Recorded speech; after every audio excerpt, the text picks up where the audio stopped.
In 2019, John and Lois McCullough disappeared without a trace, leaving everyone who knew them baffled. Their daughter, Virginia, insisted that they were fine, but she knew the truth. She had cayed them. For 4 years, Virginia played the role of concerned daughter while hiding a terrible crime. Friends and family had no idea the horror hiding behind closed doors until her arrest in September 2023. What drove her to this tragic crime, and how did she manage to deceive everyone for so long? Welcome back, everyone, to True Crime Desk. I'm Richard. Now, before I even get started on the current case, I want to talk about last week. Last week, I did the case, was Sarah Boone case, and I made the huge mistake of calling the victim George Torres. I called him Jose multiple times. I think I had Jose Menendez in my mind. I'm not sure. It doesn't really matter. It's unacceptable, especially from the victim's aspect, perspective.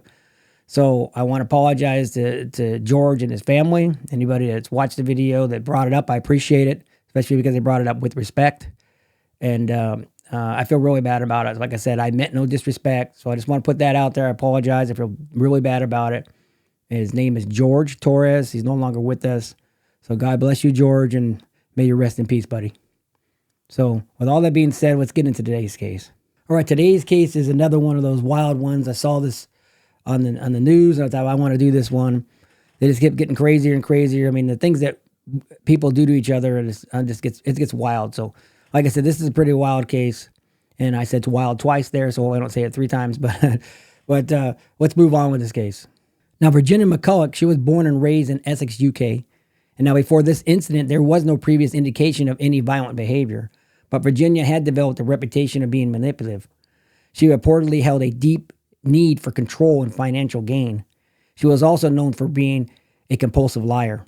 Now, Virginia would pretend that she had a salary web designing job. I'm not really sure what that is. And she would even act like she was going into the office every day. Now, she also would lie to her doctor and tell her doctor that she has cysts and that she needed treatment. Now, I'm not really sure how she was able to do that. I don't know how she could tell the doctor that, shouldn't the doctor be telling you? I mean, I don't really get that, but that's what she would do. She would lie to the doctor and say she had cysts and that she needed treatment. And she even at one point, she claimed that she was pregnant and that she had a miscarriage.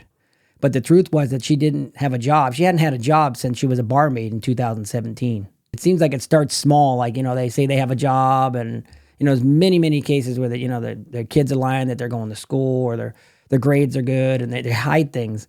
And it just gets worse and worse as it goes along, to where it gets to the point that it's out of control. But this is not a good sign when this stuff starts happening. All right, now let's talk about the victims in this case. And unfortunately, they were Virginia's parents. Now, Virginia's parents, her father was named John and her mother's name was Lois. So John and Lois McCullough. And they were both in their 70s at the time of this. John was born in the early 1940s, and he worked in a local business. And he was known for his calm and kind nature, but he had a lot of medical issues.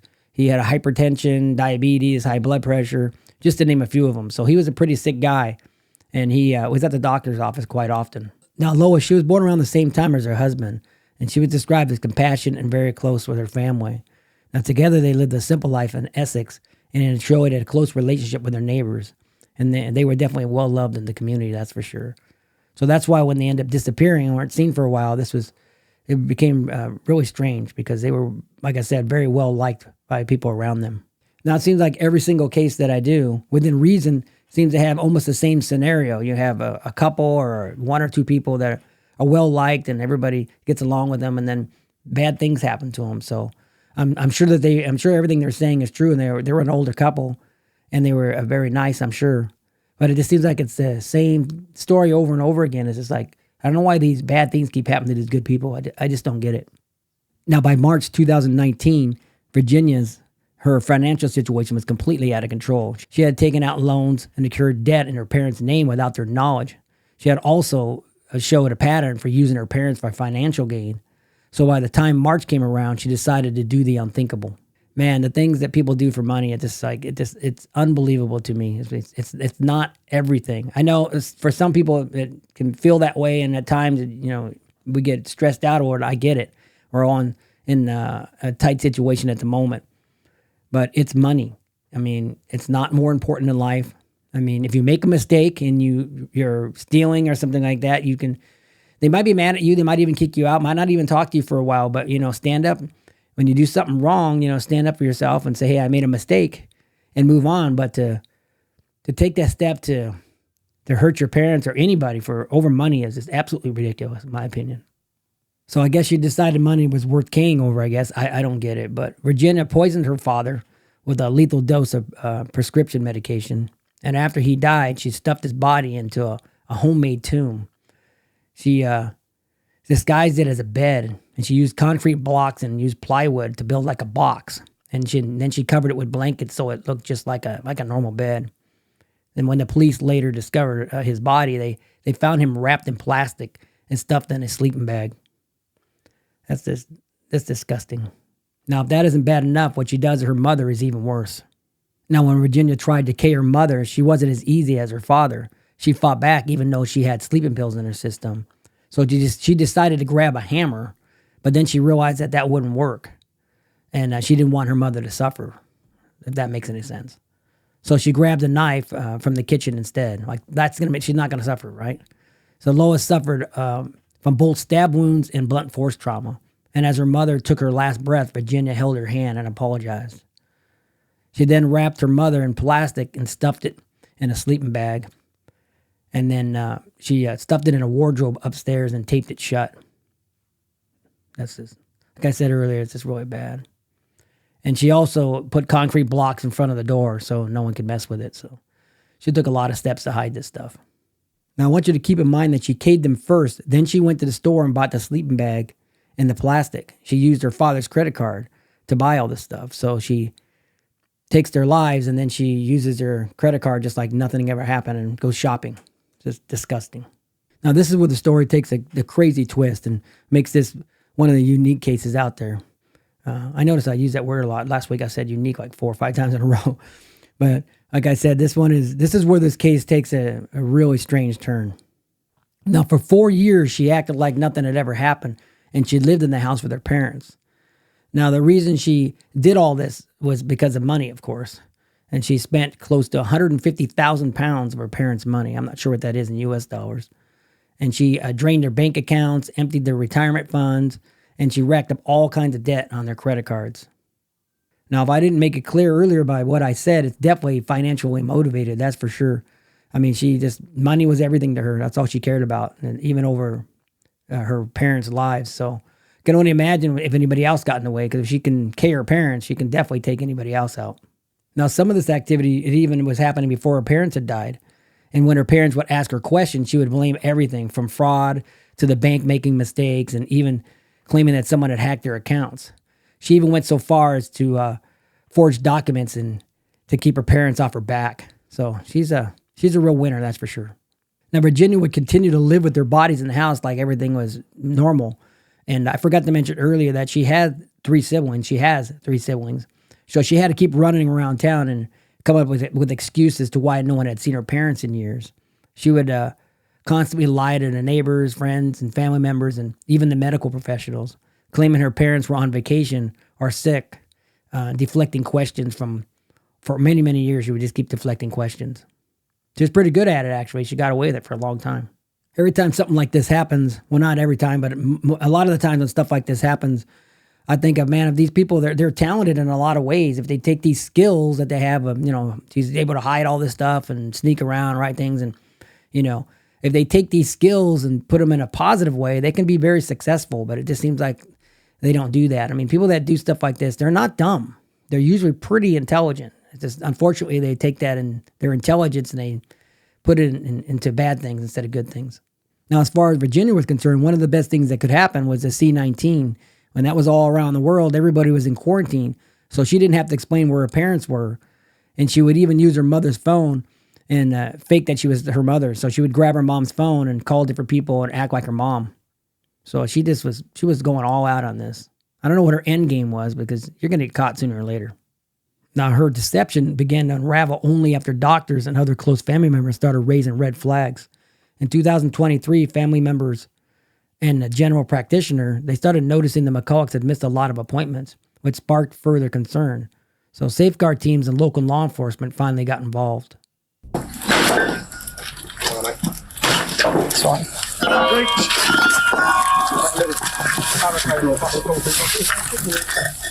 No one in here at the moment. Hold on. The police. Got it. Stay where you are. Stay where you are. Stay where you are. Show your hands. You there? Jenny? Yep. Jenny? Oh.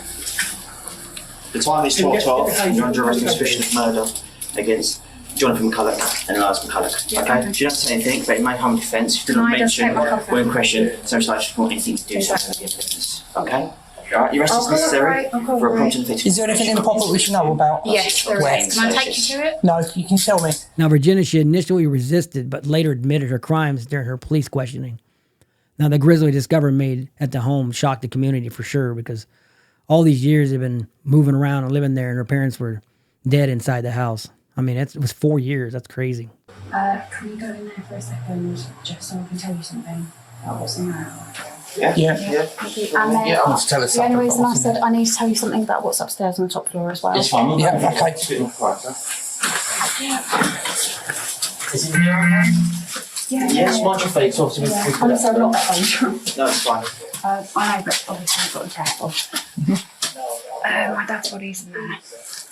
Right, okay. Yep, okay. Obviously I'll Where about say, your mum? a little bit more complicated. Okay. That's why I said, can I go upstairs and show you? Right, can you If explain wanna it to bring us, please? Because officers, we're trying to preserve this. It's now going to be seen, so we need to preserve this the best we can. So I don't want you to have you walking up there, all right? Because that's for your well-being as well as ours. Oh, no, up. Okay. Up. So what? Thank you. Where Can I grab will some we hairbands find your as mum? well, if possible? Where will we find your mum? Okay, so upstairs there are about 5 wardrobes. Yep. It's behind the bed, but back next to the sink. That's the second one. Now, as I mentioned earlier, the residents were horrified, of course. And when they were asked about the McCulloughs, they said they were kindly people. Now, the media, they focused on her calculated manipulation. And now she was able to hide this for 4 years without anybody knowing. Which, like I said, it's pretty impressive, but in a bad way. I did know that this would kind of come eventually. It's proper that I serve my punishment. So, yeah.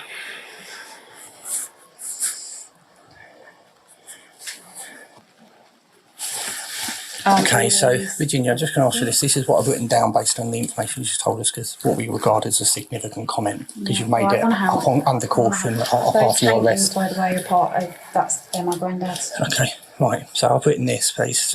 I, Virginia McCullough, have informed Police Constables 77329 Brown and 79387 Bowers after entering my house on Friday the 15th September 2023 that I murdered my father, John McCullough, who was stated was under a bed in the rear ground floor of the house, and my mother upstairs in a cupboard next to the sink. Wardrobe. It's a double wardrobe. Right, okay, I've written Double cupboard. wardrobe. It's like 4 wardrobes, but it's the one nearest the sink. Double wardrobe. Pick up then. Yeah. What's significant as I've written down here now, I've just read out to you. Are you happy to sign that, to say that's a true account? Yeah.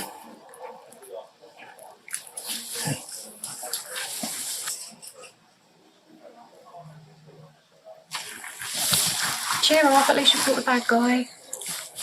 I've just woken up today and done my job. No.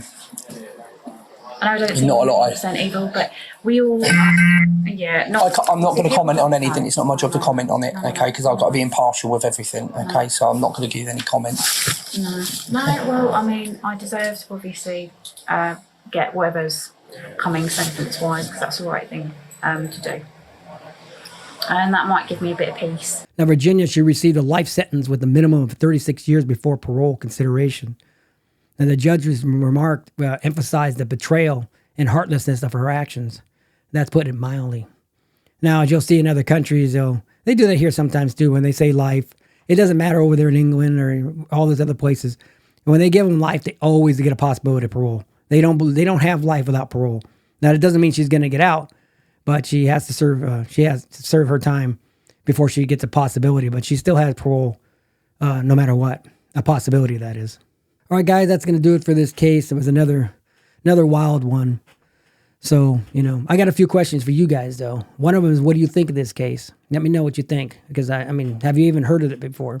because I didn't even know about it till relatively recent. So, I mean, and the 4 years, what do you think about that? I mean, you think that people in your family or someone in your family wouldn't be seen for 4 years and you wouldn't notice? I mean, that's a little weird. And did she get enough time? Do you like the parole, not like the parole?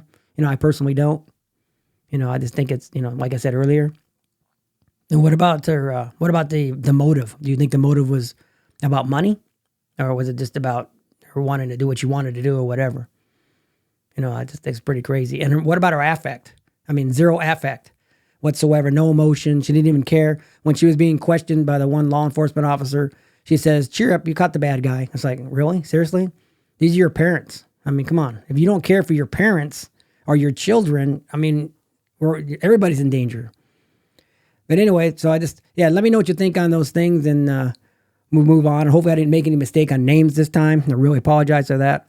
For George Torres from last week. It's unacceptable, like I said. So, but that's going to do it. So if you got something in the video, hit the thumbs up. If you like the video, you know, share it, do all that good stuff. If you haven't subscribed, please do. Greatly appreciate it. I got a lot of good response in the last video, a lot of good comments. I appreciate that. And I appreciate the most that they were respectful. And that's what I appreciate the most. I don't put up for that nastiness. There's no need for it. And so I appreciate that. A lot of new subscribers. Thanks to every one of you guys. Greatly appreciated. Keeps me motivated to keep on moving.